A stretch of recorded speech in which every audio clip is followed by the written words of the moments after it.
So students, in previous video, in the conversions part 1, I explained you 3 reactions, and last conversion is ethanol to ethyl fluoride. I gave you 2 reaction, 2 process I gave you. What are those 2 process? Dawson's process and Swartz reaction. And one more method also I'll give you. Okay. So in this ethanol, again you are taking this ethanol on heating, with 95% concentrated sulfuric acid at 453 Kelvin. So what is the role of concentrated sulfuric acid? It will remove that water molecule. If water molecule is, see, one hydrogen from here and this OH. Okay. So if water molecule is removed means, so if water molecule is removed from here means what happens?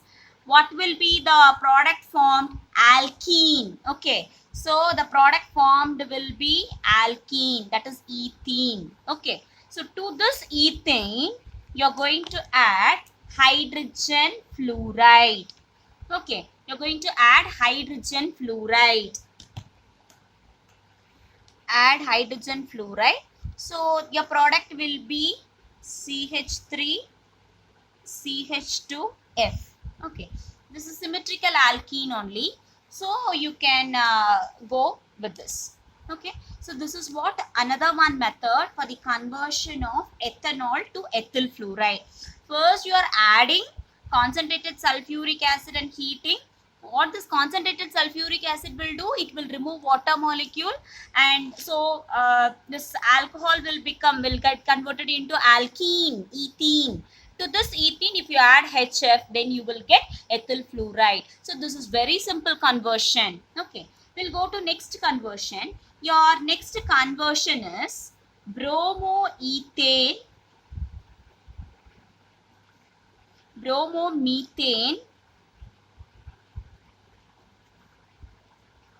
to propanone or propane. So this is what next conversion. So in this, see, you have to make a note of this one. If you take bromomethane, the formula for bromomethane is CH3Br. Okay, this is what the formula for bromomethane. If you take propanone or acetone, that is CH3 C double bond O CH3. This is what your product. This is what your reactant you can take, or you can take it as you have to convert this bromomethane to propanone. Okay. On seeing this conversion, what is coming to your mind? What you are noticing in this? Here only one carbon atom, and here 3 carbon atoms are there.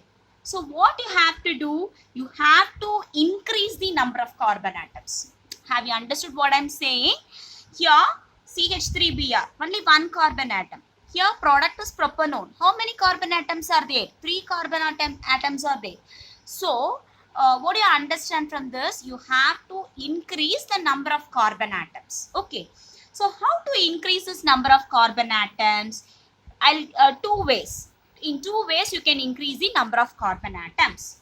So the first way, okay, I'll give you 2 points or 2 ways to increase the number of carbon atoms. So the first, by using Grignard reagent. See, in haloalkanes video, I had explained to you about Grignard reagent. What is that Grignard reagent? It is an organic metal, it's organometallic compound. So it's that preparation and all I had explained in haloalkanes video. So if you are having any doubt in Grignard reagent, you can go through that video. So the first way is by using Grignard reagent, and second, by using potassium cyanide. Okay. Okay, now we'll see the conversion. So first I'm taking this CH3Br bromomethane, and first I'm going to add Grignard reagent. Here I'm going to add magnesium. Magnesium in the presence of dry ether. Okay. So what is the product formed here?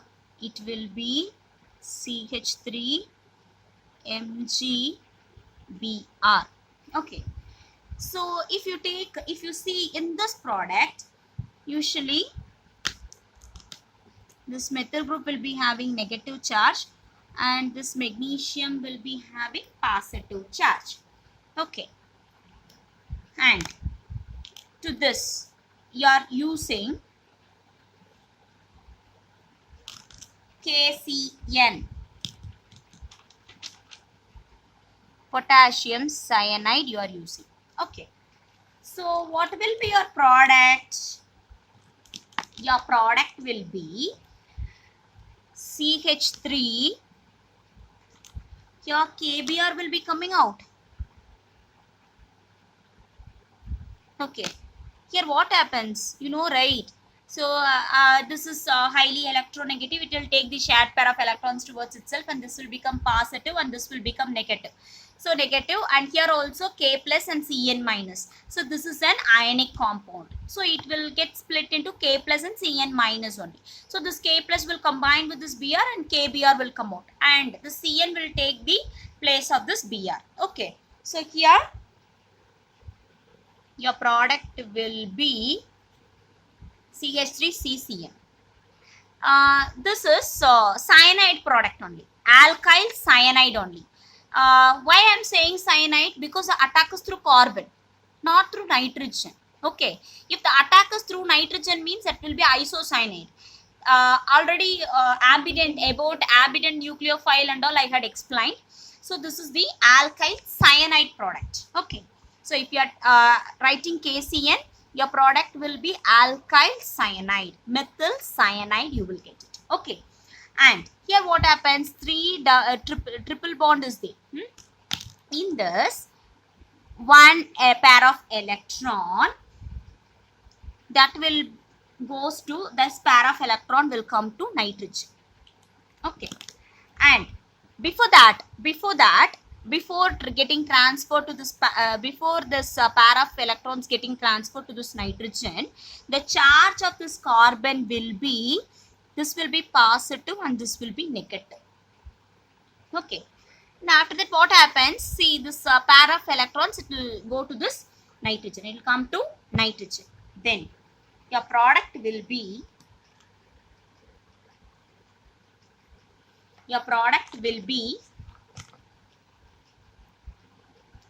CH3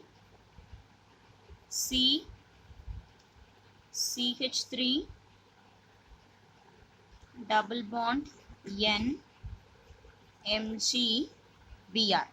CH3 double bond N MgBr. So this is what your product, because one pair of electron it will go to nitrogen and your product will be same CH3 MgBr. See, how come the CH3 is added here? If you are adding magnesium, your product is CH3 MgBr. And what is the charge of CH3? I told you, negative. And if you are adding KCN to this, your product will be CH3Cn. And what is the charge of this one? I told you, C plus. So what happens? The CH3, which is negative charge, will be attacked by means of this positive charge carbon atom. So your product will be like this. Have you understood how you got this product? Next, wherever you see this C double bond N MgBr, wherever you see this C double bond N MgBr, you have to do acidic hydrolysis. So what is that acidic hydrolysis? That is H3O plus. You are doing hydrolysis by means of this H3O plus. Okay. So here the product will be propanone, CH3, C double bond O, CH3. So your product will be propanone. So have you understood the conversion of bromomethane to propane to 1? So here one carbon atom, and here 3 carbon atoms are there. You have to increase the number of carbon atoms. I told you 2 ways, like by using Grignard reagent and by using potassium cyanide. So to this magnesium bromide, if you are adding magnesium, your product will be CH3MgBr. In this product, in this Grignard reagent, carbon will be negative charge and magnesium will be positive charge. And to same magnesium to same bromomethane, you are adding KCN. So your product will be CH3 C triple bond N, and here this will be positive and this will be negative. Okay, so what happens, this negative of this CH3 will get attacked by means of this partially charged carbon, and one pair of electrons here, it will go to nitrogen, and your product will be CH3 C CH3 double bond N MgBr. So wherever you are seeing this C double bond N MgBr, you have to go with acidic hydrolysis. So your product will be on hydrolysis, your product will be propanone or propane 2-one.